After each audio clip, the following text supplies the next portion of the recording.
Now, let's do another pose called Utkata Paschimottanasana. It is very useful for conditions of leukorrhea or discharges, actually. So that's why I like to show how you do this pose. I'm sure you have done it before, but this time let's try to pay a little bit more attention to our, the asana is always thought to be useful for the Manipur chakra, but actually it's very useful, in enhancing, removing toxins from the body, especially, bring that homeostasis back into the system. Let's lie down in Shavasana. And then bring the hands to the side, and as you inhale, I want you to stretch a little bit, give you a good stretch. Toes towards you, toes away from you, just give a good stretch. And inhaling, coming up, exhaling, forward bend. Now you may reach your knees, you may not reach. It's not a competition to reach. It's just allow it to go down. Keep the legs straight if you can. If you have no problems keeping the legs straight, keep them straight and bring your body towards the legs. And if it's hunched, it's hunched. If you want to go forward, if you find that's better for you, okay. But do not exert the back too much that it protrudes, bulges. This it should not be. So be mindful. At the same time, engage the area below the navel, exhaling, contracting. About 8 seconds. Let it fall. Let your head, neck fall. Exhaling. And inhaling, roll the neck up. You may use your hands to pull yourself up, coming up. Maybe this way, lengthening up first. And exhaling.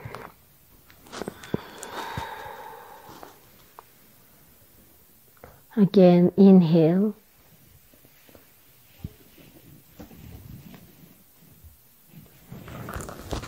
Inhaling, coming up. Lengthening up, exhaling. You may want to put something underneath to keep the legs bent if you need to, or not. It's perfectly fine, you may do that. Again, you may put a block under your forehead to support your head, because you can reach the thighs. Is perfectly fine. Exhale. That helps you to prevent from overstretching, stretching your back. Exhaling.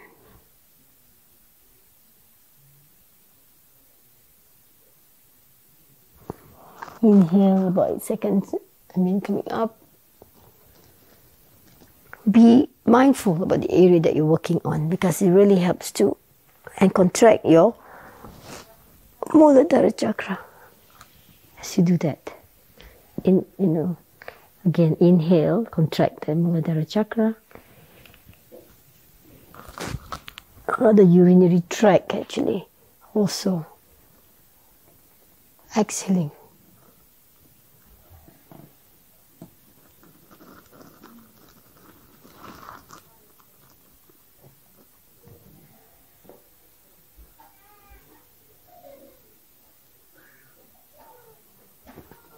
Inhale. Exhaling.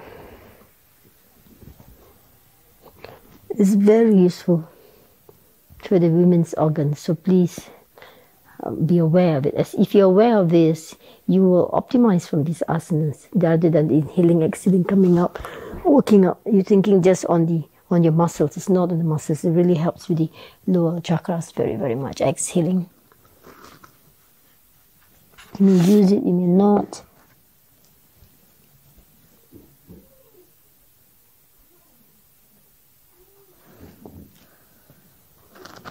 You can add this routine to your evening asanas if you like to.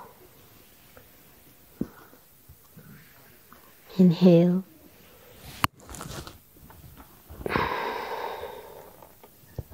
Exhale. It's about 8 times. Of course, you can do less than 8 if you cannot manage 8.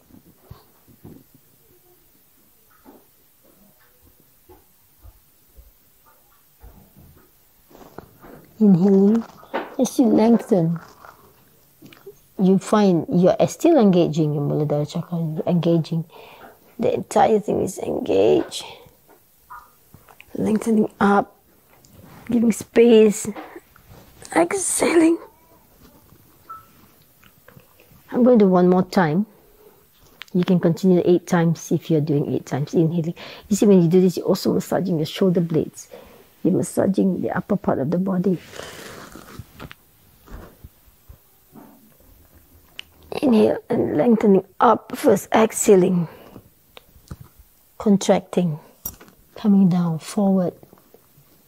Be mindful. Neck.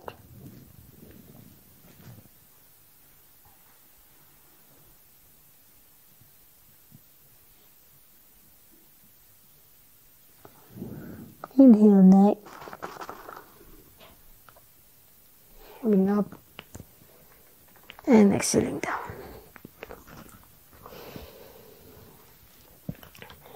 Take a Shavasana in between the asana.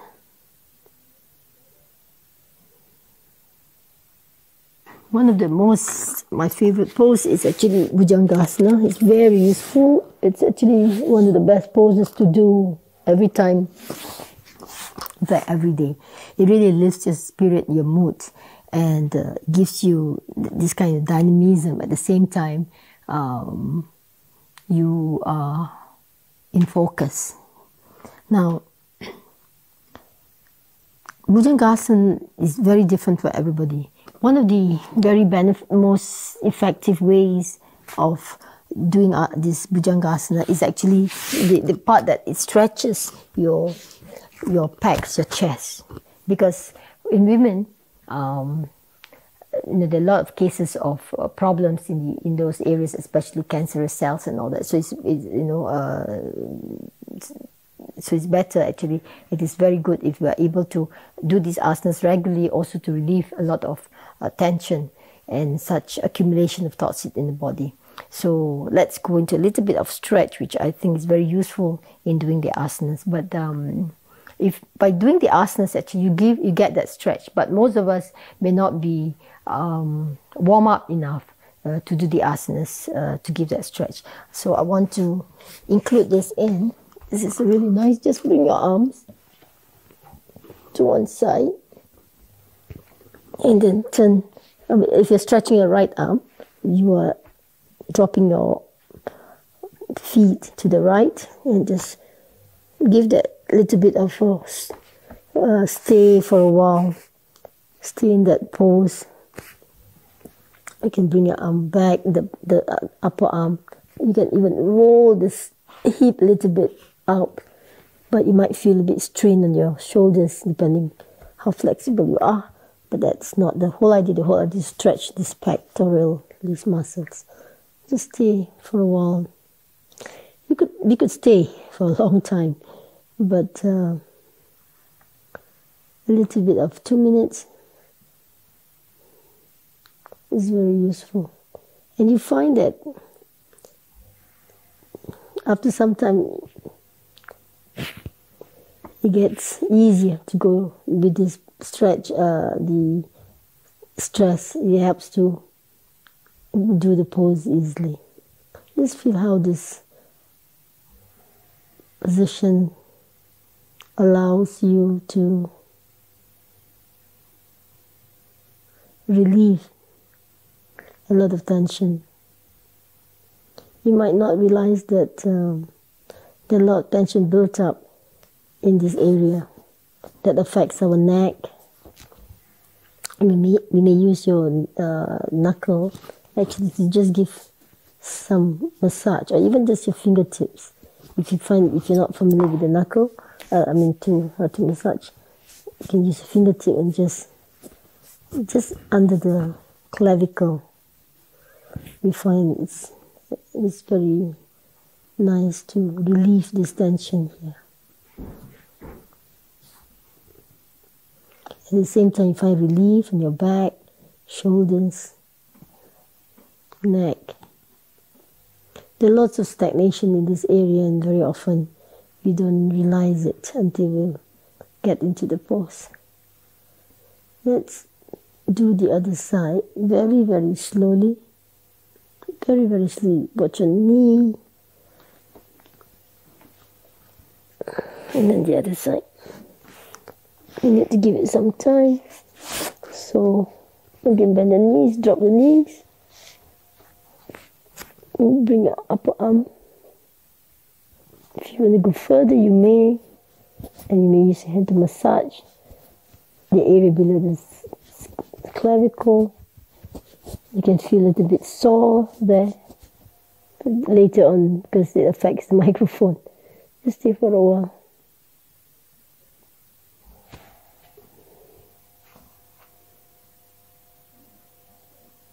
You could stay forever in this pose. It's really nice because it stretches my shoulder blades also very much. You see this area.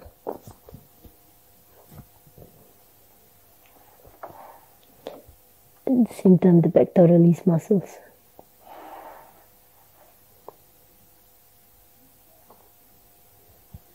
And slowly just come out of the pose. Now, bend the knees.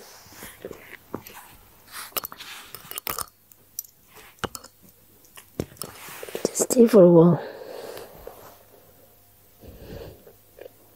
And you like to bend your knees to the side, so you're like in a frog. So you're stretching the upper inner thigh of your legs.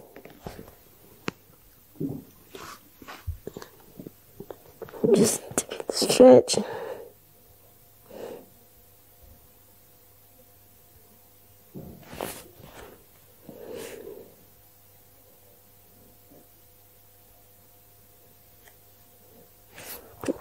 Arms just support your forehead. You can even do one at a time if that's trying for you. I'm going to make it short. You can stay longer if you wish.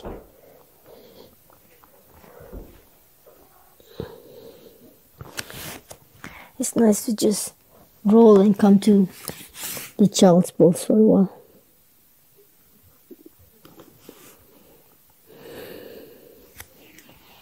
I'm coming to sitting because I want to show you one of the nice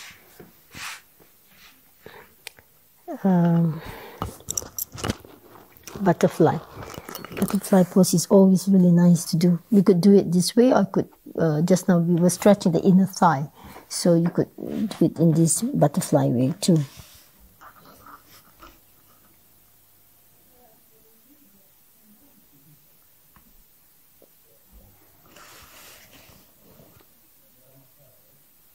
Again, you can use some support if you need it. You could do one leg at a time.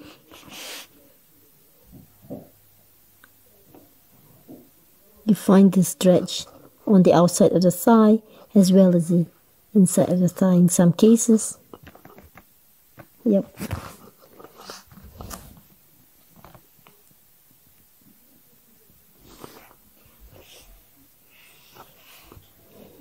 Slowly come out a bit. I really don't want to come out of this pose, but anyhow, I need to show you Bhujangasana that I wanted to show you from the beginning. Alright, let's do some Bhujangasana. Bhujangasana is always different for everyone. In fact, all of us will look different in Bhujangasana. So I would like you to just get into the pose to understand how is your Bhujangasana, is how you should feel, how you should optimize from the pose, and not doing it looking like someone else. Or you should look like someone else, or you should look like that sort of pose. So just be mindful so that you can realize, you recognize the areas of stagnation, the areas where these asanas is very useful for you. So just realize the parts of the body that affects, or the how the asanas affects the different parts of the body. It really engages the entire part of the body. It's quite overall. Now, just pay attention to your entire body that's lying on the floor, from the toes pressing to the ground. The legs are together, knees, lift the knees up as you do the pose, lift the thighs up, pelvic bone, pelvic area below the navel is engaged when you go into the pose, and see the parts of the body is touching on the floor. Now when you just bring your neck down to the chest, and as you inhale, coming up, just looking up at the ceiling. It doesn't have to be all the way up. It can be any part of the ceiling. And recognize the areas of the body that gives you that straining. 5 seconds and coming down. Now it's place your palms where you find it's more convenient for you to optimize from this pose. Inhaling.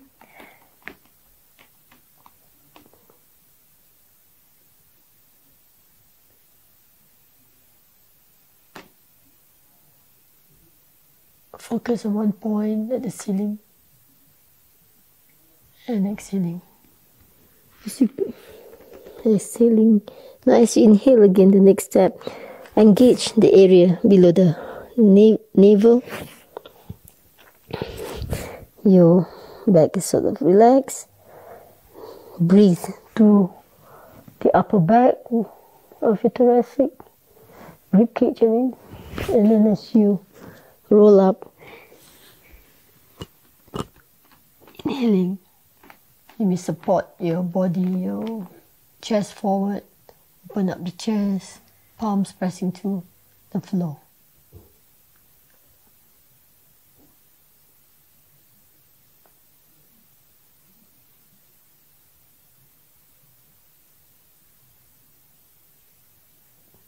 Exhaling.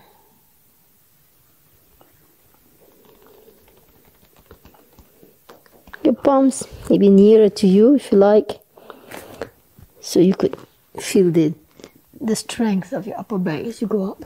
Or it could be out of the mat, because this mat is not meant for your size, not necessarily same for everybody. So it could be inside the mat or outside the mat. Now inhale. I want you to, the stretch is actually all the way from the pelvic area. Inhaling.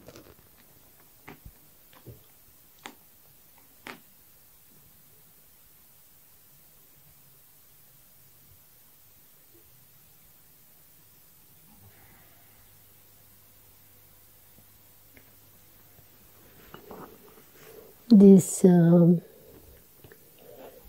inhalation and exhalation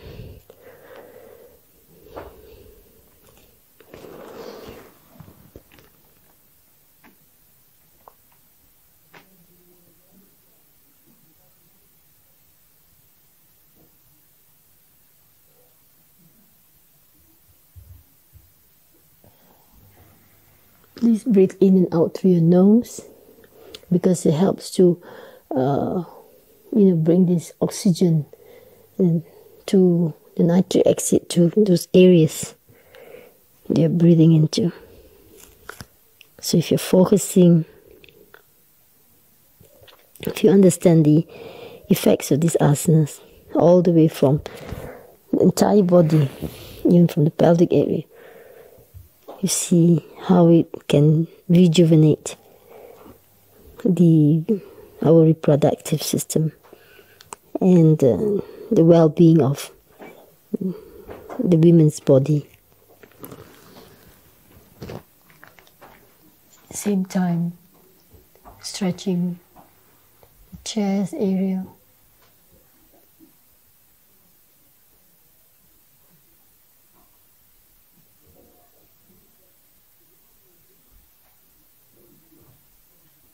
Exhaling, engage the below the navel, coming down. If you want the palms away further, inhale. I'm rolling my neck so that it doesn't tense my neck when I go up in Bhujangasana.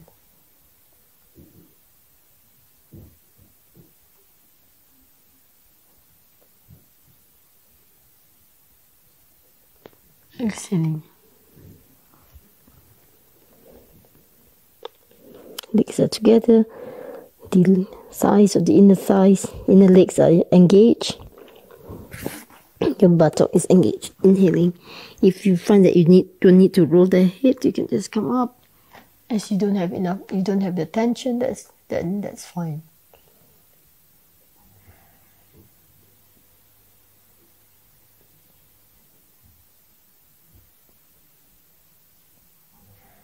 Open your eyes. Your eyes are not closed because you're directing your eyes to look at the ceiling.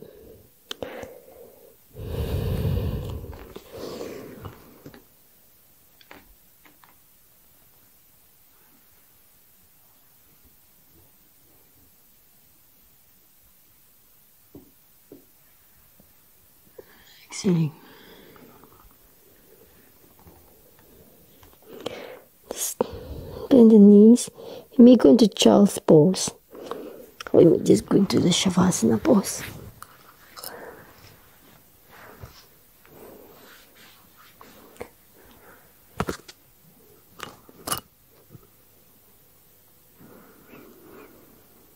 You can place your palms on your belly, on your body, or you may place them by the side like the traditional way of putting your arms by the side.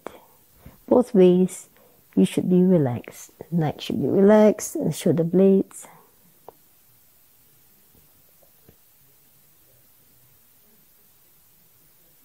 Another pose, which is the essential, is also the Yoga Mudra. You all know that.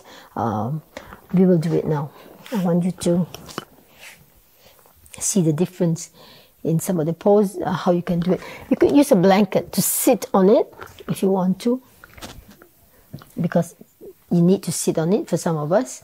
If you do not need, it's perfectly fine. If you find it's really difficult to sit on the floor because it's very painful, because it really presses into this area as well when you do it. So you may want to have something comfortable. It's perfectly fine if you wish to do that. So I'm just showing how to do it with a blanket. And you may want to sit on it. Some of us cannot sit on the floor. We may sit on the block. It's also fine. But try to find you're sitting in cross-legged, okay? And holding the wrist. Now, this is actually very nice to do. And it's actually very difficult to do. So, if you want to do it nicely, do not put yourself into a condition where you exert yourself too much. Just take it easy.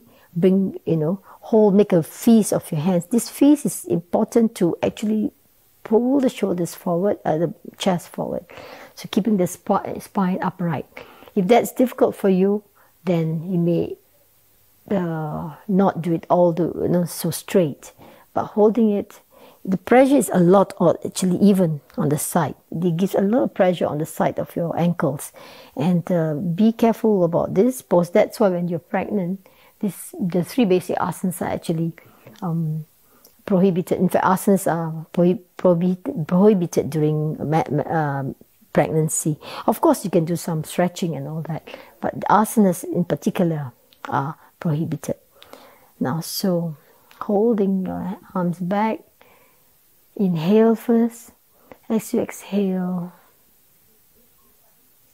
very slowly, now remember, you're a woman, bring attention to your areas that you need to pay attention to. Bring the body closer to the legs.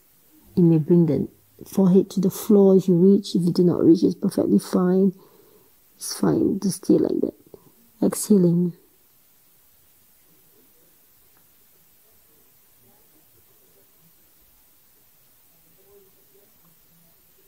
Inhaling out. Now, you might find some strain in the neck. If you don't like that feeling, you may want to release it. So, inhaling, coming out, and then exhale.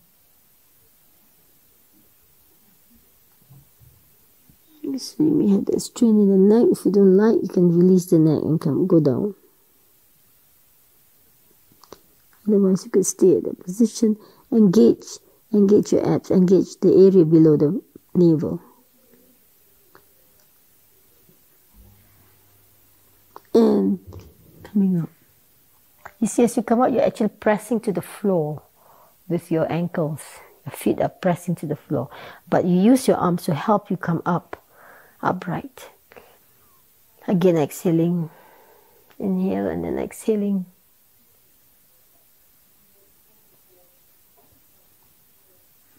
It can be very straining on the legs. So some of us are just up to here. It's not necessarily you have to go all the way down to feel the effects of the asana. It's very powerful. It's simple, but actually it's very powerful.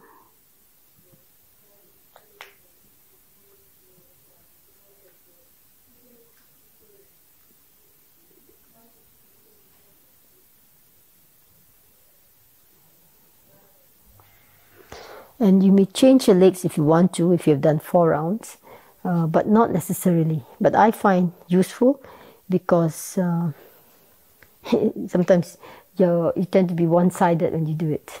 The arms are not so much of an effect. It's the same. It's not that it doesn't give you that difference. And exhaling.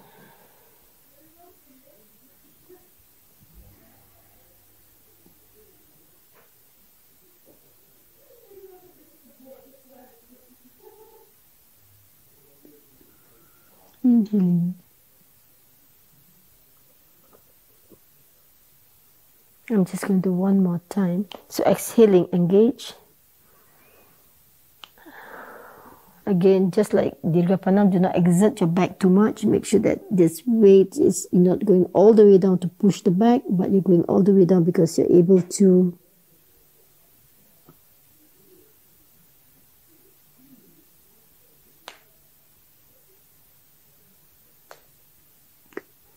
inhale.